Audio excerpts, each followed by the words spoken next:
Good morning বন্ধুরা, কেমন আছো তোমরা সবাই? আশা করছি অনেক ভালো আছো, সুস্থ আছো এবং খুশি খুশি আছো। তো আমরাও অনেক ভালো আছি, সুস্থ আছি, খুশি খুশি আছি। চলে আসলাম একদম সুন্দর একটা রেসিপি নিয়ে। 5 মিনিটের চটজলদি রান্না করতে হলে আমাকে অবশ্যই কমেন্ট করতে হবে, তবে আমি এই রেসিপিটা বলে দেবো। এত টেস্টি, এত সুস্বাদু, মানে না খেলে বুঝবে না। তার জন্য কি করতে হবে? কমেন্ট করতে হবে। দেখো, পুরো মশলাটা শিলে বেটে নিয়েছি, সেটা তোমাদের দেখিয়ে দিলাম। একদম 5 মিনিটে রান্না রেডি।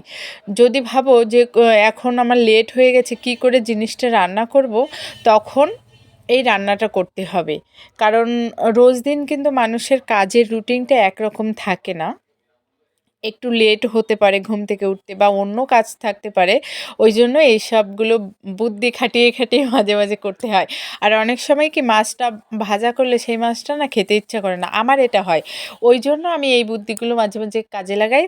তো ভিডিও করার তো সময় পাই না। যাই হোক, সব কাজ বাজ করে রান্না বান্না করে খাওয়া দাওয়া করে চলে আসলাম দোকানে। তো কাস্টমার আসলে আমি তো ভিডিও করতে পারি না, কারণ কাস্টমারের সামনে ভিডিও করা কিন্তু যায় না। মাল দেবো না ভিডিও করব।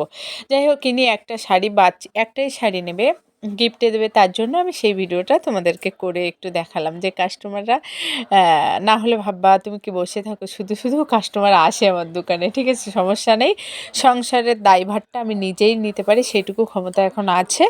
আশা করি তোমাদের যদি আশীর্বাদ থাকে, আর মা বাবা আর ভগবানের যদি আশীর্বাদ থাকে, অবশ্যই সেই জিনিসটা হবে। তো এবার দেখো, এখানে চলছে ধামাকাদার ক্রিকেট খেলা। ঠিক আছে, ছোট ভাই, মেজো ভাই আর ঠাকুর দাদা।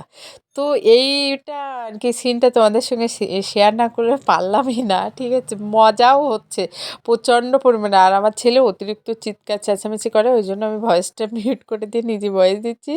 ভীষণ মজা করে খেলাটা হচ্ছে। ঠিক আছে, ধামাকাদার আর কি খেলা যাকে বলে। তো বড় ফাঁকি দেয়, মাঝে মাঝে ছোট ফাঁকি দেয়। মানে আউট হয়ে গেলে কেউ কাউকে বলবে না। ধরো অনেক সময় আউট হয়ে গেছে, ছোট বুঝতে পারলো না, বড় বলবে না, এরকম আর কি। যাই হোক, ভাই বোনের সম্পর্ক এরকমই হয়, মারপিট ঝগড়াঝাটি অশান্তি নিয়েই জীবন চলে। আবার অনেক ভালোবাসা থাকে ভাই বোনের ভিতরে। এইভাবেই আস্তে আস্তে ওরা বড় হয়ে উঠছে, বা আরও বড় হবে, সেটাই আমি আশীর্বাদ করি। সবাই ভালো থাকুক। তো দেখো, আমি বলছি বাবা, এখানে তোমার টিউশনির টাইম হয়ে গেছে। একবার পড়িয়ে চলে গেছে, কারণ আজকে বিকালে পড়া ছিল, তারপরেও কালকে যেহেতু ম্যাম আসেনি, আজকে সেই পড়াটা পড়িয়ে দিয়েছে। আমি এখানে দুধটা গরম করে, একটুখানি গরম না করলে না, ঠান্ডা দুধটা বাচ্চার খাওয়ানো উচিত না, আর খেতেও ভালোও লাগে না। হালকা একটু গরম করে নিলাম, জ্বালানো ছিল।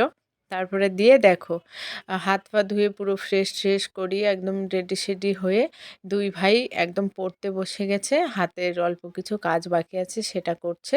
আমি বসিয়ে আমি এখন যাব দোকানে। ওরা কাজ কমপ্লিট করে নেবে নিজেই, এখন বড় হয়ে গেছে। দেখেছো কত সুন্দর দুইজনে পুরো কন্টিনিউ করে যাবে, কিন্তু কোনো নাটক করবে না।